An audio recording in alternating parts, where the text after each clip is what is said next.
AI ক্যামেরার আওতায় traffic আইন অমান্য করায় গত এক সপ্তাহে ৩০০-র অধিক মামলা হয়েছে। এই ব্যবস্থা পুরোপুরি চালু হলে প্রতিদিন ১,০০০-এর বেশি মামলা হবে বলে জানিয়েছেন ডিএমপি কমিশনার মাহমুদ সরওয়ার। দুপুরে রাজধানীর এয়ারপোর্ট সড়কে ট্রাফিক সিগন্যাল লাইট উদ্বোধন শেষে এমনটি জানান তিনি। বলেন, ক্রসিং বা উল্টো পথে যানবাহন চলাচল করলে ডিজিটাল মামলা হবে। যার বিরুদ্ধে মামলা হবে তিনি নিজেই ভিডিওতে তার অপরাধ দেখতে পারবেন। শাস্তি নয়, বরং সড়কে শৃঙ্খলা ফিরিয়ে আনতেই এমন ব্যবস্থা নেওয়া হয়েছে বলে জানান কমিশনার।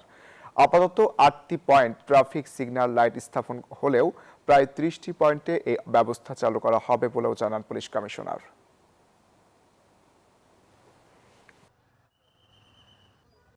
গত এক সপ্তাহে ৩০০ শতাধিক মামলা হয়েছে। এটা আমাদের শুরু। আমাদের লোকজন কাজ করতেছে, আমাদের যারা ইঞ্জিনিয়ার, কম্পিউটার ইঞ্জিনিয়ার তারা কাজ করতেছে। অর্থাৎ ভবিষ্যতে দেখা যাবে যে প্রতিদিন হয়তো ১,০০০ মামলা হবে।